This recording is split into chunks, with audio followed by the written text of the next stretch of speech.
Hello, welcome to our channel. రేపు CM గా రేవంత్ రెడ్డి ప్రమాణ స్వీకారం చేస్తున్నారు. ఇందులో భాగంగా రజనీ అనే ఆమెకు ఉద్యోగం కోసం మొదట సంతకం పెడుతున్నారనే వార్త వైరల్ అవుతుంది. ఆ రజనీ అనే ఆమె ఎవరు? మనతో ఉన్న సీనియర్ జర్నలిస్ట్ ని అడిగి తెలుసుకుందాం. నమస్తే సార్. రేపు సీఎం గారు ప్రమాణ స్వీకారం చేయబోతున్నారు. ఇందులో భాగంగా రజనీ అనే ఆమెకు మొదట ఉద్యోగం కోసం సిగ్నేచర్ పెడుతున్నారనే వార్త వైరల్ అవుతుంది. అదేంటో మీరు చెప్పండి.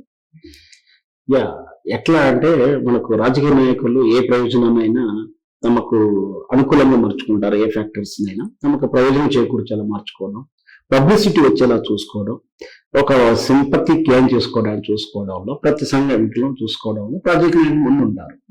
సో రేవంత్ రెడ్డి కూడా ప్రమాణ స్వీకారాన్ని జనరల్ గా అయితే అందరూ ఊహించినట్టుగా ఉచిత కరెంటు మీదను, ఇంకేత రైతు భరోసా మీద ఇట్లాంటి సంతకం చేస్తారని అనుకున్నాం. సో దాంతో అది చేస్తూనే ఇంకొక మంచి నిర్ణయం తీసుకున్నాను. అది రజనీ అనే ఒక అమ్మాయికి ఉద్యోగాన్ని అలాట్ చేస్తూ మొదటి సంతకం చేస్తున్నాడు. అంటే ఈ రజనీ ఎవరంటే ఒక దివ్యాంగురాలు, అంటే ఫిజికల్లీ హ్యాండిక్యాప్.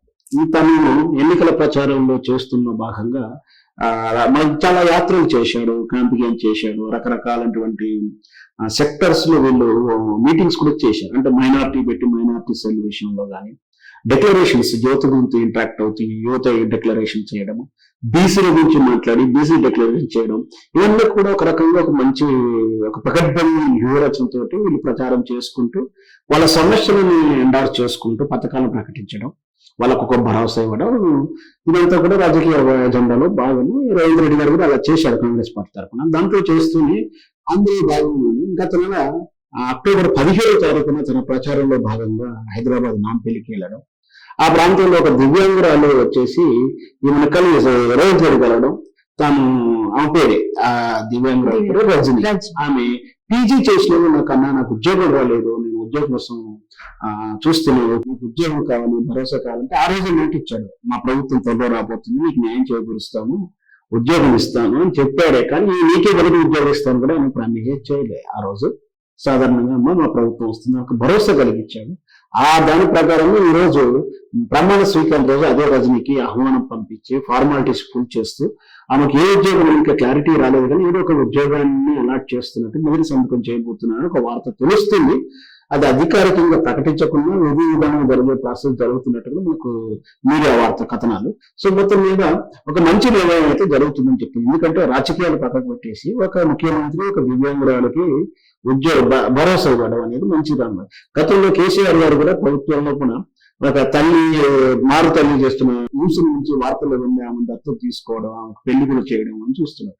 రాజకీయ నాయకులు ఇలాంటి కొన్ని చేస్తున్నప్పుడు సింపతి గెయిన్ చేసుకుంటున్నారని చెప్పుకోవచ్చుని, కానీ ఒకరికి మంచి జరుగుతుంది. అక్కడ అర్హులైనటువంటి వాళ్ళకు, నీడ్ఫుల్ ఉన్నట్టు అంటే వాళ్ళకి అవసరాలు ఉన్నట్టు వాళ్ళకు వీళ్ళు చేస్తున్న సేవ రూపంలో వాళ్ళ జీవితంలో వెలుగు నింపుతారు. ఆ రోజు కేసీఆర్ గారు చేసింది కూడా అదే. ఈరోజు ప్రమాణ స్వీకారం మొదటి స్టెప్ తీసుకోవడం, గుర్తు పెట్టుకోవడం అనేది రేవంత్ రెడ్డి యొక్క చతురత చెప్పొచ్చు. దీంట్లో మొత్తం మీద అమ్మాయికి రజనీ గారికి మనం శుభాకాంక్షలు తెలుసు. ఎందుకంటే మార్పు కోరుకుని కూడా ఉద్యోగాలకు వచ్చాయి కాబట్టి మొదటిది కూడా ఉద్యోగ నిర్ణయాలు కావడం అనేది రేవంత్ రెడ్డి కొంచెం క్రెడిబిలిటీ పెరిగే అవకాశాలు ఉన్నాయి.